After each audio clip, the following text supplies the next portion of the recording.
Hi, and welcome to another episode of Grow Your Occupancy Podcast.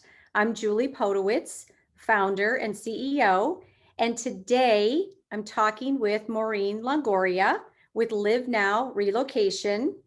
Maureen is obsessed with finding ways to make a later in life move less stressful and overwhelming. Drawing on her 25 years experience, you don't look like you could possibly have 25 years, Maureen. She's helped hundreds of corporations move their employees around the world, and she and her partner are now on a mission to change the way older adults transition into senior living communities. Relocation and moving is very stressful and overwhelming, especially for older adults who have a lifetime of memories and treasures. So Maureen is here to talk with us a little bit about what she's learned. And first and foremost, welcome, Maureen. Hi, Julie. Thank you for having me. Well, Maureen, what's pressing on my mind is why are you obsessed with helping older adults with this transition? Great question, Julie. So as you mentioned, I bring over 25 years of corporate relocation experience, and I am plenty old. Did you know that relocation was the third most stressful event of your life behind death and then divorce? And so for 25 years, I watched executives transfer, around the world, and it's stressful. It causes divorces, it causes separations, it causes a lot of stress in people's lives, and sometimes relocations didn't work. They would get there and they'd have to go back. And so I saw it from a corporate perspective, and I had the distinct opportunity to start to see it from a senior perspective. And while we thought it was stressful for executives moving around the world, what we came to realize is that final move into a senior living community is probably the single most stressful relocation anyone will ever have. Because they're closing out a chapter of their life that was so significant. Wow. Well, I've heard that moving is very stressful, but third most stressful, even more stressful than adopting a puppy. We're still recovering. Way more stressful. Whoa, wow. And like you said, Maureen, I mean, adding to that is the stress of considering and choosing to move to senior living, right? We know the benefits. Those of us have worked in this business for years. We see it. My dad's living in assisted living. He's never been happier, honestly. He's been there 5 years. Yet that, our customers don't know that. So it sounds to me like we're adding stress upon stress upon stress. So here's what happens, Julie. They say yes. They realize that's a good move for them to go to the community, and it is. That's where our name came from, Live Now. We want to help people live their best life now by getting from point A to point B. So it is a good move for them, but here's what happens. They say yes, and the sales director says, high five, let me know when you get here. And then they go home, and all that enthusiasm starts to wear off, and it starts to go wah, wah, wah, as they start to realize what's in front of them to get from that yes to that first day when they move into the community.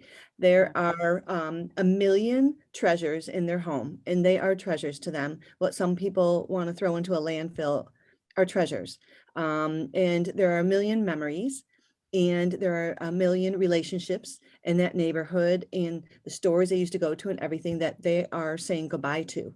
And so there's the physical aspect of moving, organizing, downsizing, finding a realtor, putting the home on the market, going through all the showings, the movers and all that. But what we always forget to talk about is the emotional aspect. I feel like that's something that's been kind of missing to really start to address what it means for our seniors to have to move forward. And I have a perfect example. One of my best friends from high school was counting down the days into her caboose, graduated and went off to college. She had 3 older children at that point, and she thought she was done. And she thought, I'm going to downsize and move on. Couldn't have been more excited. And sure enough, she's going through the process, and she calls me one day all weepy. I'm like, what are you weepy about? You were so excited for this point in your life. And it hit her that this was the home she raised her children in. This is the neighborhood that she raised her children in. This was, where they built a life. And while Yeah. she thought she was ready for that next phase of her life, and she is, it doesn't mean it's easy to close that chapter. And I think that's the part that gets lost in the senior spaces, what they have to emotionally go through to get from that yes to that first day in the community. Does that make sense? No, it does. And it's probably a little technology. You went out a little bit on there. So what I'm hearing you say is that even though your friend was really excited about this next phase in her life, right? Empty nest, doing thing, downsizing, stress of the home, going on to doing that more of a lock and leave lifestyle. Many of our active adult uh, communities prospects go through. Is she's that excited, yet when push came to shove, she's weepy because it's still, even though she's excited, it's still difficult. So what I'm hearing is too is that she was really excited about it. A lot of our prospect, or a lot of our customers and new residents aren't even excited about it. Some are, most aren't. And then to couple that with the stress and the like you said, the kind of I'm excited or I'm going to do this, and then I get home and I have to make all these next steps and decisions, and I kind of slide backward Yeah. emotionally, right? Yeah, emotionally. Yeah. I mean, Yeah. physically, it's a lot to take on. It's a tremendous amount for them to have to take on. But like I said, we haven't even been addressing what about the emotional aspect of it for them, right? Sometimes we address the physical aspect. That's what Live Now is here for. We're going to address all the physical, but who is addressing the emotional?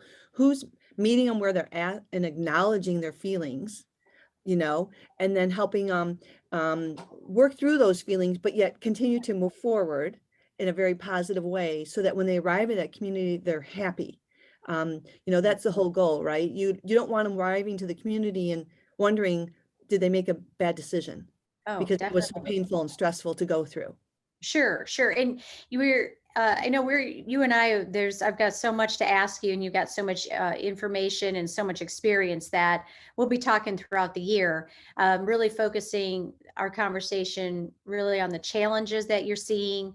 And it sounds to me how we connect the dots, or think about connecting the dots of empathy, increasing empathy around the connecting the empathy about living in our community and making the adjustment and the change that it took, or the pain of change to making that decision, and the empathy about all the logistics and emotions about just even getting to our community, maybe tying those pieces together. Mhm. And from my experience, I think our communities are, to most degrees, pretty good about the logistics. Okay, this paperwork, this is a move in time, let's have a welcome basket, let's make sure that that first meal, and all of those kind of logistical pieces, and they're all necessary, right? That Right. they have those more or less ready to go. But the gap is the empathy about from the time that they sign the check, the deposit check. Is that right?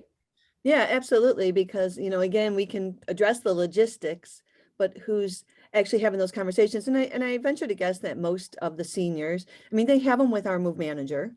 There's no question about it. We're having that, and we're training our move managers on empathy, our whole company, to understand and meet them where they're at. But there's also, I think many of them are leaning into their families, right? Their kids, as they go through this process.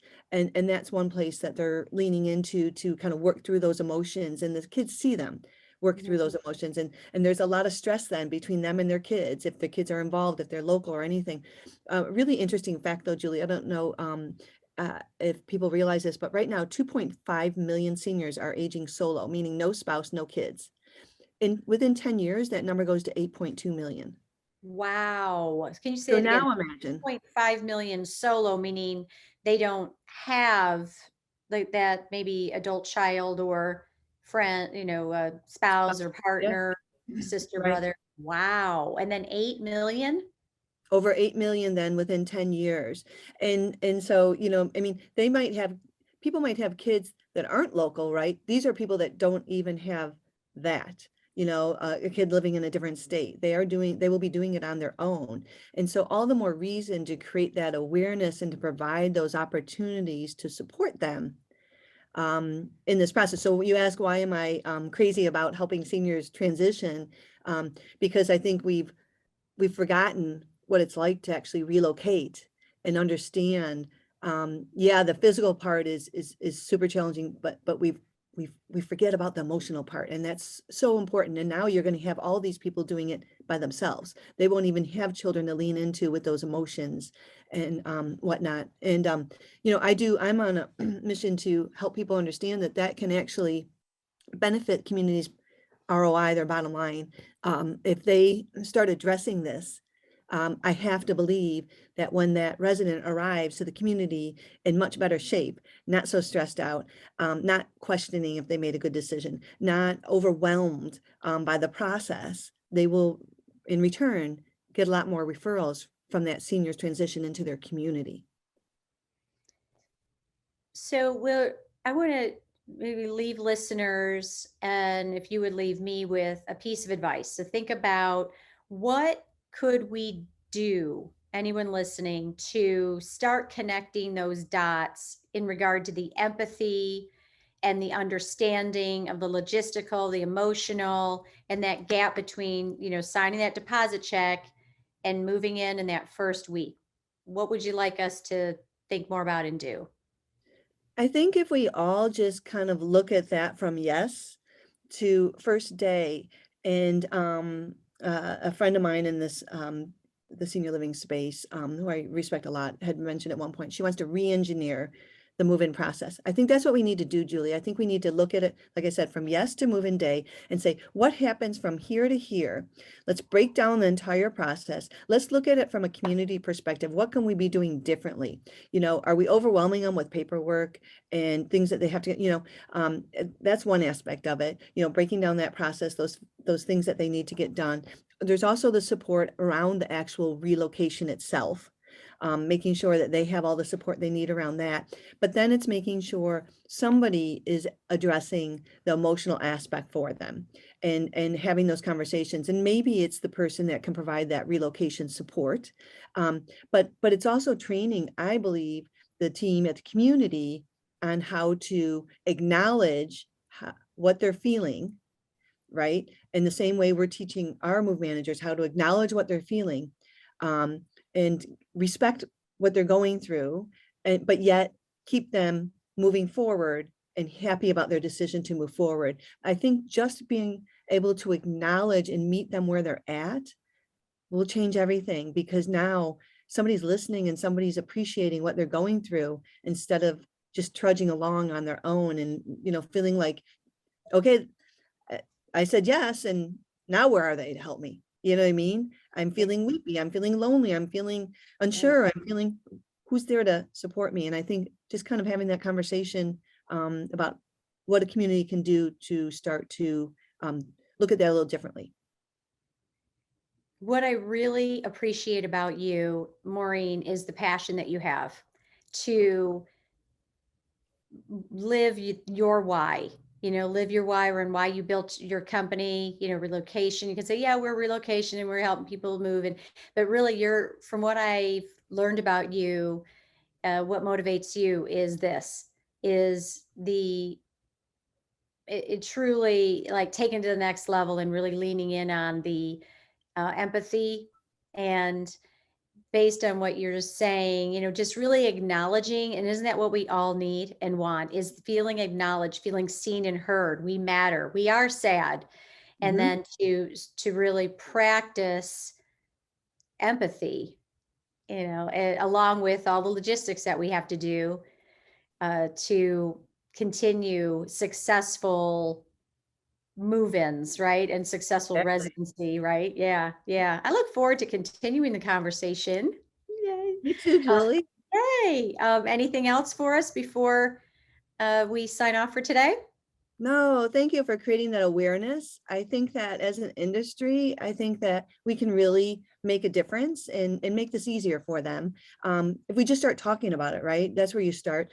I mean, you teach empathy training in your sales, and I think it's now just let's create awareness and let's talk about what we can do to make it easier on them. And I appreciate the platform to start talking about that.